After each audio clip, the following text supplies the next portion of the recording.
welcome to the Wolfchase Toyota Insider of the Memphis Tiger Network. I'm Jeff Brightwell alongside Richard Mulrooney. Coach, a couple nice results over the win. Always nice to get a couple of wins. One was Wednesday, one was on the weekend. Absolutely. You know, coming off a tough weekend at San Diego where we took 2 losses to rebound, not only with a couple wins, but just building confidence-wise, scoring goals, and getting a shutout in that last game. It gives us confidence in moving forward towards our first conference game versus Cincinnati. Probably coming off the 2 losses, I'm sure you were glad to get that midweek game, get back on the field. You had gone up to Edwardsville a year ago. They had beaten you, so you come back home.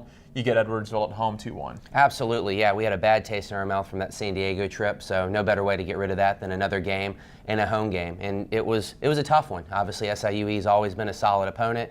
Went up on us 1-0, and it's one of those games where, yeah, the guys could have just sort of mailed it in. I thought we were playing well, but it's one of those games where maybe you have 20, 25 shots, you just don't score and lose 1-0. But true character came out, and I think we rewarded ourselves by playing solid soccer for 90 minutes. And you create your own luck. We had 3 PK calls against us so far this year. We hadn't had any for us. You know, lucky enough, we had a cross, it hits the guy's hand, we get the PK call, it ties it up, and then, you know, with soccer being a 90-minute game, and it can be 110 minutes, but hopefully you just keep it 90. You know, you score a goal in the last 11 seconds. It just shows that the guys are believing in our system. We had numerous guys go in and contribute in one way or another, and to see that game out 2-1 is a good feeling mentally and physically. You come back over the weekend against Houston Baptist, a 3-0 shutout. Yeah, a game that's tricky. You know, Houston Baptist obviously can be a solid team.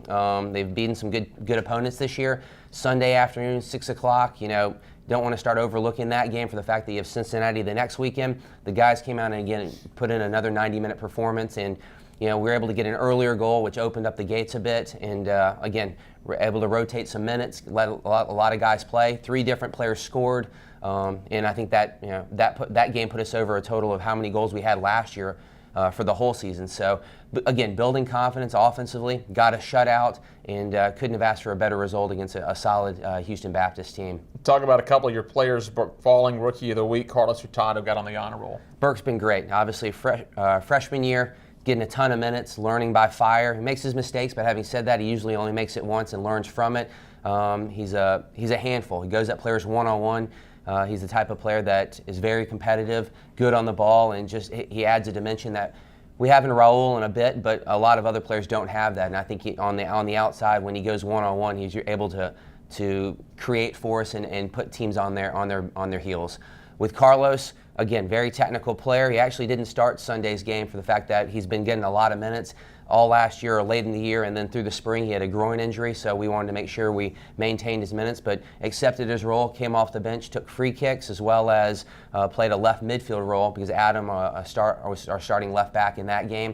Carlos came in and did a great job and obviously got rewarded for the honor roll, but not only that, helping our team win 3-0 on Sunday. Coach, I'm sure you'll have a couple of midweek games, non-conference left. You'll have Cincinnati coming up at home to start the league play. Before we get to Cincinnati, though, talk about this portion of the season kind of being behind you. This program under your tenure now, turning the corner. You've been here a few years. You have your system, mostly your own players. Even as an assistant, they're all your own players now. Last year, we're so close. So many 1-0 losses, right, struggling to score the goal. You're logging wins now, and they're starting to add up. It's got to be a great feeling. Yeah, I mean, like I said earlier, I think the guys are just believing in the system. The staff is that much more in tune with each other that we know what we did wrong last year, what we're correcting, and then the players are just going out and competing for 90 minutes. You know, again, soccer is a game where you can go out and dominate and lose.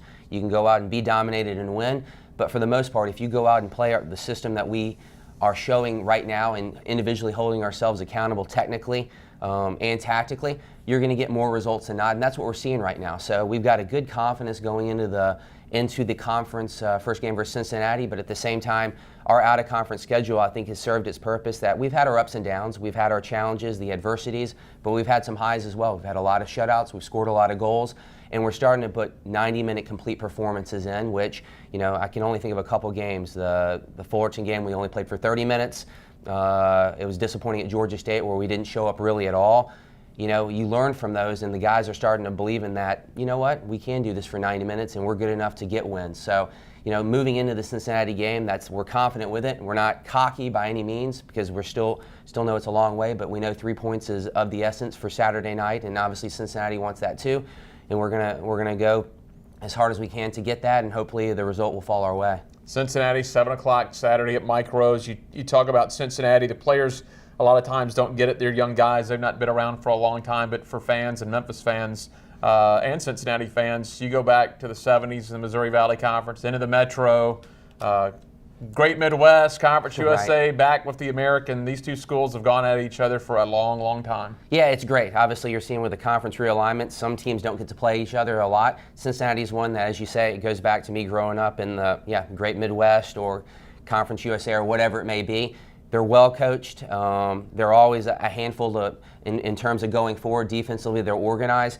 It's going to be a tough game. I think they're 3-3 right now, and having said that, they could easily be 4-2. But at the end of the day, it's us playing them Saturday night and just showing up and playing the game we can and making sure we take care of what we can and control, not trying to control the uncontrollables. But at the end of the day, I think a fair result will come out of that, and hopefully it's us. All right, thanks a lot, Coach. Talk to you next week. Appreciate it. It's Richard Mulrooney. I'm Jeff Brightwell. This is the Wolfchase Toyota Insider on the Memphis Tiger Network.